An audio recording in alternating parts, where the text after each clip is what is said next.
Give me your background real quick. Just from the beginning? Yeah, just where you're from and how you came up, and maybe some, something that happened to you in high school that made you, feel the need to be important or different or do what you do now. Anything. My name Relic. I'm from Jersey. I always had like a lot of people from, different neighborhoods hanging out. I started doing music because I just thought I could, and it was one of those arrogant things where it's like, hey, I could probably do this. But when when you figure out, I want to do something, you think it's easy. And then that's why you have like professional athletes or professional whatever, titans of a career. And you don't realize how many hours and hours went into it. Yeah, I started doing it and it wasn't good by any means, but I just kept at it and kept doing it and kept doing it. And I felt like I needed to prove to myself that I could do it. You know what I mean? Yeah, I wanted to prove to others and be like an inspiration, say, look, you can do this. But it's also like, I know I can do it. So I need to fulfill that viewpoint, because it's easy for other people to say, well, he shouldn't be doing this. And they're right. I shouldn't be doing this. There's no discernible reason you wouldn't expect me to be doing it, but I'm doing it. Well, let me tell you something about myself. I'm 42 and I first heard the word entrepreneurship in 1999. I was a junior in high school. Mm-hmm. And this was 7 years before Mark Zuckerberg existed. And before I went to public school, I thought I was going to be famous. I thought I was going to be an actor or an athlete or something successful. And then I get to public high school and I'm 95 pounds soaking wet, hadn't hit puberty. All the kids are bigger, wasn't popular, didn't get laid till I was 18. High school was a real brutal time for me. I was a good wrestler because you could do that at weight classes. So that's what I did. And I was short. Yeah, I was small. I was probably, in a class of 400, I was probably like one of the fifth smallest people. And I remember one day after wrestling practice, a kid comes into the locker room and goes, I just got into the #1 school in the world for entrepreneurship. It's called Babson College. I laughed at him. I was like, the fuck is that, like a lung disease? He was like, no, Arthur Blank, who founded the Home Depot, he owns the Atlanta Falcons. He's a billionaire now. He went to my school. He got fired from his job and he wrote the business plan on a napkin. And that's what entrepreneurship is. And when I heard that to me wasn't like, I want to start business. That was something I could do that wasn't being an athlete or a musician or an actor, that I might actually be able to do to earn importance and earn social, validation. And so that's what, that one moment is what made me become who I am. Interestingly enough. So that's why I kind of asked you, like, so you can trace it back to a specific thing, that specific moment, that specific, and you got to remember, like, nobody used that word. It was a 16-letter weird word, entrepreneurship. People didn't know what that meant. There was no internet. Young people didn't start companies and make millions of dollars. You went to Wall Street and you rode the train during the summer. Your ball stuck to your leg. You made $200,000 a year if you killed it, and that was it. You lived in Manhattan. You got fucked up on the weekends, and like that was it. There was no like getting hella bread. So that was literally like a vision I had. And then I went to this school and I started businesses and I learned and I failed and I tried. And that's kind of what happened for me. But I was just curious if there was like a spark. It sounds similar though, because I was skinny and I was short and, ain't nobody really liked me neither. I compartmentalize a lot of that. I don't remember things from that time because it was kind of like not, happy time. So I don't remember everything. It's kind of a blur. Like I don't remember my teachers' names, most of my friends' names, if I had any. So you're more of a loner, like a lone wolf than like a social butterfly? Well, I mean... Would you go to parties in high school and get lit? I wasn't invited. Wasn't invited. Not me. Not me. All right, shifting gears a little bit. When did you have the vision that a unique look was a strategy? It wasn't like I cracked it. First I had to learn what marketing was and the process behind it and what people want to see. Then I had to learn practically how to put that on and make it accessible for people to see. Then I had to learn, like, okay, they're seeing it. So now you got to push them to convert into fans or streamers, people who play the song and whatnot, or buy tickets. So that was all a process. And then that's when I was like, all right, now I could fine tune small things about this process and make it even more noticeable. I think it was, there's moments where it's like very crucially depressing and everything's bad. And through that, you have to get creative as possible. I sent you a message once, and I don't know if you ever read it, but I told you I was actually proud of you. And I mean that because I've known you for a couple of years now.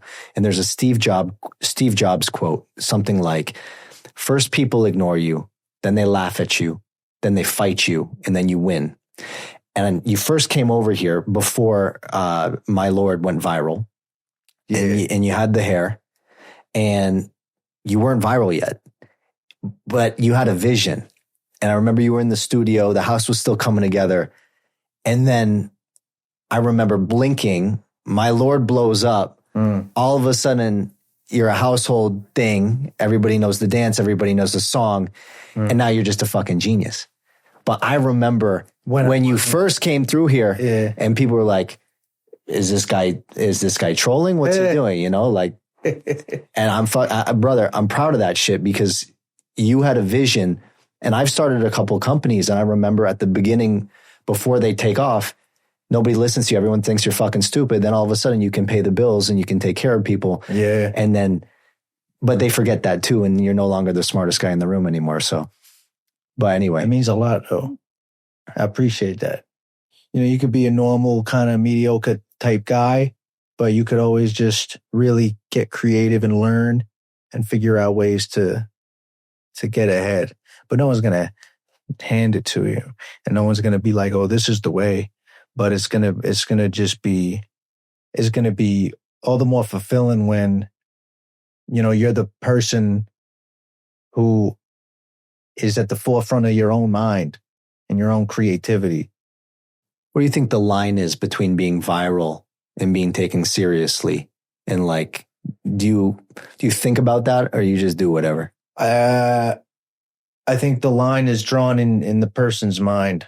I think the outside opinions are not substantial enough to make a difference. What's something you've learned in the last year since My Lord blew up about the music industry that,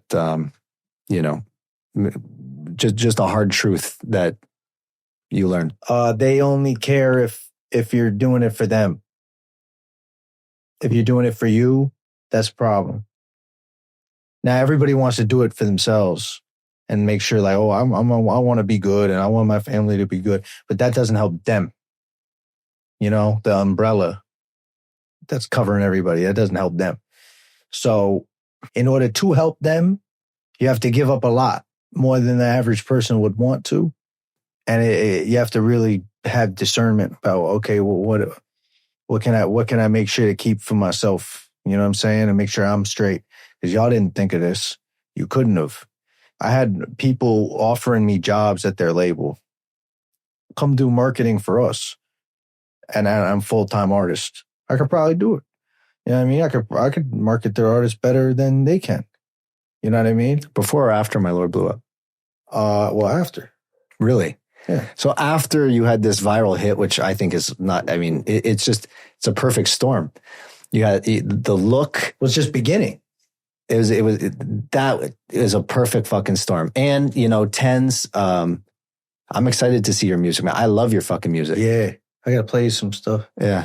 I got. You know why I called you here today? To make some. Well, it's just because I got my hair done. Yeah. In New York City on Monday. Yes. And I woke up from surgery. I looked at Dr. Wesley and I said, bitch, I just got my hair done. Yeah. Yeah. I said, 30,000 racks. You don't even know where I got this bread from. Right. I said, all these idiots go to Istanbul and that's why they're head dumb. Facts. Yeah. And you ain't go to Istanbul. Yeah. That's funny. And now the girls call me My Lord.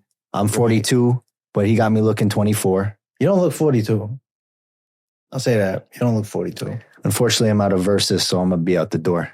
But I will post this on the internet around 4. Yeah? You got some bars there. You got some bars there.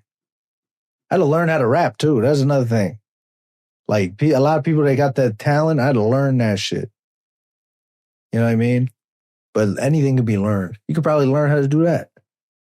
Ben Dadam was here earlier. He said something really interesting. I said, unfortunately, Ben, you may not want to answer this anymore, but you're now in a unique position where, people are going to ask you for advice. Like, what advice do you have for the kids? What makes you a better streamer? He actually gave a really concrete answer. He said fasting. He goes, when I stream and I'm hungry, I just notice my improv is way sharper. I'm funnier. There's science behind that too. Usually the blood is in your brain. When you eat something, the blood has to go to your gut to digest. So the most blood flow to your brain is very important. And I had a very, very wise mentor once tell me, he goes, go into every business meeting hungry. Don't eat a big meal. Like what's more dangerous, a dog that's starving or a dog that just had a giant, bowl of food, lying on the floor, asleep, relaxed.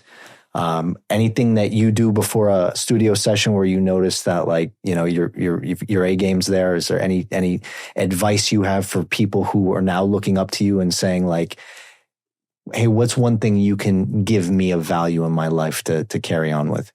Keep going. And you can literally talk to anybody from any walk of life, from any status. They'll just say, oh yeah, keep going. Because there really is nothing else you can do. There's nothing else you can do. You either keep going or you stop. You got any limbic satisfaction lately where people who might have overlooked you from high school or in the past now see how viral you are and kind of hit you up and say, my boy, like, sure, I see you, like, almost daily. Nice. But that's cool for what it's worth. Yeah, it's great. But at the same time, it makes me understand, like, it's like Midas, right? If everything's gold, it's not valuable no more. So it's kind of like when that happens, I almost overlook it because I was expecting this to happen. So then when it happens, it's not as satisfying. At the end of the day, I was doing this for me anyways, and I would have been doing it regardless. Where's your confidence come from? I don't know. No, because I think that's important. Because when I said I was proud of you, I meant that shit because you were the only one who had the vision and you kept going. Yeah. And then, like I said, I seen you before the big hit, and then I blinked and like it just made sense to the rest of the world what you always knew. And you tied it all together for everybody else. I think it came from a place of turning something out of nothing. But it's just like a refusal to give up. All right, Relic. Well, let's go get some chicken and ribs with Rich the Kid and try to make a song with this guy. And thank you for popping in. And yeah, I'm hyped now. Thank you for coming in and sharing your story. And we love having you here anytime. This is your second home when you're in LA. For sure. And great questions, man. All right, baby. So eloquent. All right. Thank you. Guy.